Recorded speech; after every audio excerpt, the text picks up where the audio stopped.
Hola, bienvenidos nuevamente a mi canal El Futuro en Juicio. En este video que he titulado Poder y Tecnomonarquía, analizamos sobre una balanza imaginaria las democracias y las autocracias tradicionales frente a la república tecnológica de élites de Silicon Valley. Peter Thiel sostiene que libertad y democracia son incompatibles, proponiendo escapar de la política vía tecnologías disruptivas sin consensos. Neoreaccionarios o visionarios ven estados como corporaciones con monarcas empresariales, donde ciudadanos votan con los pies saliendo si no les gusta. Palantir impulsa hard power de IA y software para defensa nacional. Los beneficios incluyen eficiencia extrema y singularidad. Los riesgos son vigilancia masiva, control IA, escenarios de guerra y élites sobre soberanía. En 2026, Milei en Argentina es un laboratorio libertario con influencia en Estados Unidos.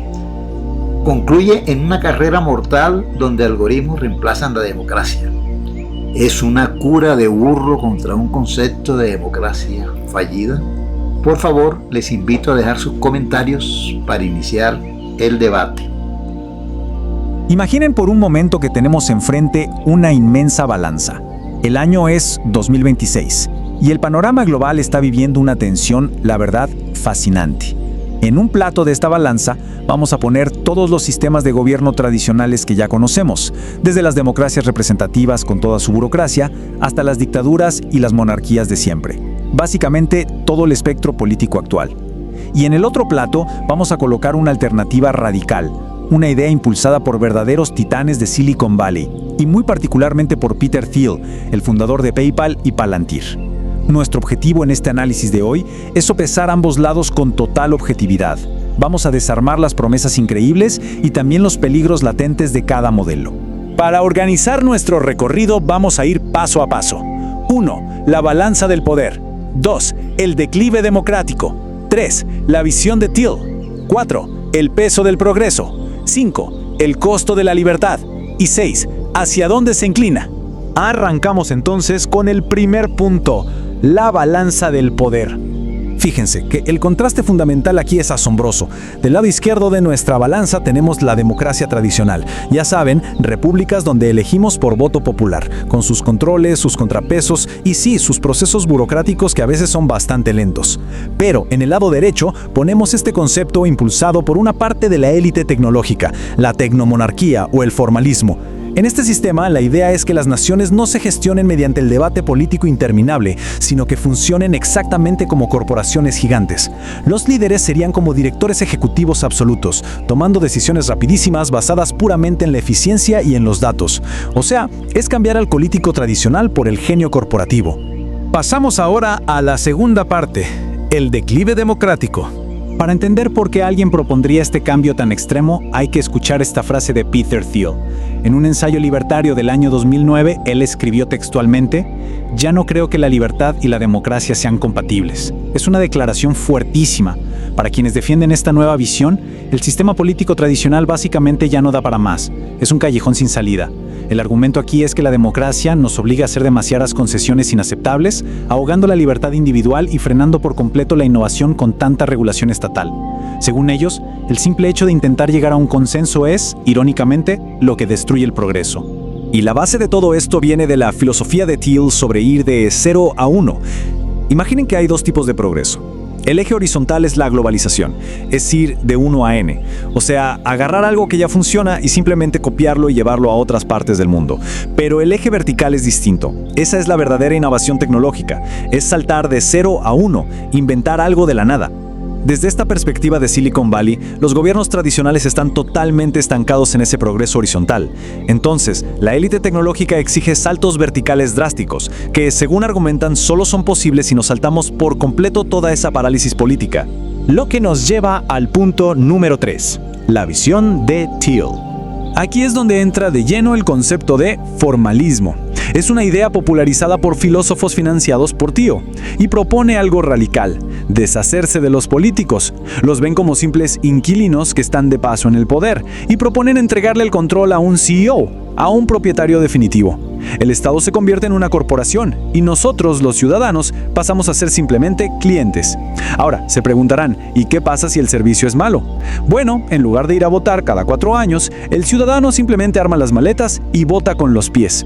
Te mudas a otra corporación estado rival que te ofrezca mejores condiciones. Es literalmente como cancelar tu suscripción de streaming porque no te gusta el catálogo, pero con tu país de residencia. Claro.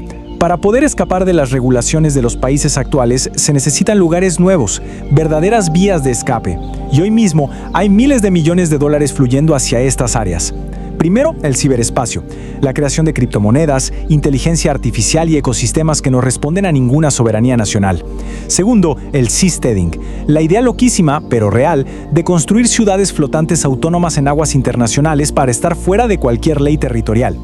Y tercero, por supuesto, la comercialización del espacio exterior. El objetivo final está clarísimo: construir burbujas de libertad absoluta a las que los burócratas gubernamentales simplemente no puedan llegar. Y ojo, que esto no es ciencia ficción o un plan para el siglo XXII, está pasando hoy. Un ejemplo perfecto es la beca Thiel. Le ofrecen $100,000 a jóvenes súper brillantes, pero con una sola condición: tienen que abandonar la universidad inmediatamente. No hay negociación. Es un ataque frontal a las instituciones tradicionales, dándole un incentivo gigante a futuros fundadores para que se salten todo el camino académico y burocrático y vayan directo a crear monopolios tecnológicos sin que nadie les ponga reglas. Vamos a la sección 4, el peso del progreso. Para ser justos con nuestra balanza, tenemos que ver qué cosas positivas aporta esta visión. Escuchen este fragmento de un manifiesto reciente de los líderes de Palantir.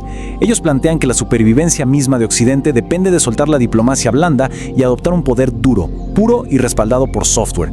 Su argumento es que el mundo no se va a detener a tener debates éticos eternos, especialmente cuando hay potencias rivales acelerando a fondo. Entonces, desarrollar armas de inteligencia artificial y desplegar este poderío algorítmico ya no es solo una opción de negocios. Para ellos es un deber moral absoluto para mantener la seguridad global. Si ponemos todo este peso a favor en el plato de la tecnomonarquía, la verdad es que el atractivo es innegable para mucha gente. Imaginen, una eficiencia económica brutal al borrar de un plumazo toda la fricción de la burocracia. Saltos tecnológicos enormes en tiempo récord, supremacía militar absoluta gracias a la inteligencia artificial y un liderazgo unificado que puede planificar proyectos a 30 o 40 años sin estar preocupándose por las próximas elecciones de medio término.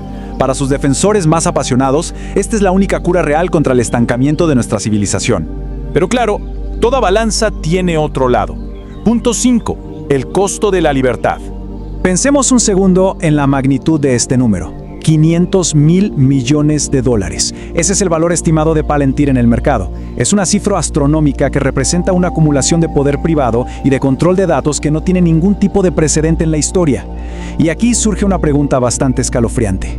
Cuando una empresa a la que nadie eligió democráticamente maneja los datos más sensibles de todo el planeta y lo hace bajo secreto comercial, ¿quién vigila a los vigilantes? ¿Qué pasa cuando un algoritmo corporativo termina reemplazando a la ley pública?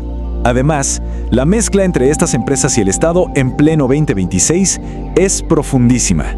Solo como ejemplo, en 2025, bajo la administración estadounidense, Palantir aseguró casi $1,000 millones en contratos gubernamentales. O sea, ya no estamos hablando solo de una empresa haciendo negocios, estamos viendo la fusión directa de una ideología tecnológica privada con la mismísima infraestructura de inteligencia y defensa de una nación. La línea que separa al gobierno electo de la megacorporación se está volviendo prácticamente invisible. Y por esto mismo, los pesos en el otro lado de la balanza encienden todas las alarmas. Los críticos advierten, con mucha razón, sobre el riesgo de crear un estado de vigilancia masiva del que sería matemáticamente imposible escapar. Estamos hablando del fin de la rendición de cuentas, del despliegue de armas autónomas que deciden quién vive y quién muere sin supervisión humana imparcial, y del uso de bases de datos gigantescas para rastrear o perfilar a poblaciones vulnerables. El precio oculto de toda esa brillante eficiencia corporativa podría ser sencillamente el fin de la privacidad y de los derechos civiles tal como los conocemos. Y así llegamos a la sección final. 6. ¿Hacia dónde se inclina? Si quieren ver cómo este choque ideológico está sucediendo en el mundo real, solo hay que mirar a Sudamérica. A principios de 2026, Peter Thiel pasó un buen tiempo en Buenos Aires teniendo reuniones larguísimas y muy documentadas con el gobierno de Javier Milei. ¿Por qué? Porque quieren observar lo que en los pasillos de Silicon Valley ya llaman el experimento argentino. Están buscando una prueba de concepto en el mundo físico. Quieren ver si desarmar radicalmente el Estado y abrazar el libre mercado sin restricciones puede funcionar en una nación entera. Es, literalmente, la teoría de la tecnomonarquía chocando de frente con la realidad de millones de personas. Así que ahí la tienen. La balanza está sobre la mesa. Por un lado, la enorme promesa de acabar con la parálisis política y la asfixia burocrática usando un liderazgo tecnológico implacable. Pero, por el otro, el abismo de entregarle voluntariamente nuestras libertades civiles más básicas a monopolios de datos a los que no podemos reclamarles nada. Y la gran pregunta con la que los dejo hoy es esta.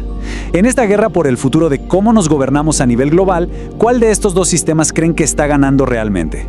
Y sobre todo, ¿estamos preparados para vivir en el mundo que resulte victorioso? Muchísimas gracias por acompañarnos en este análisis.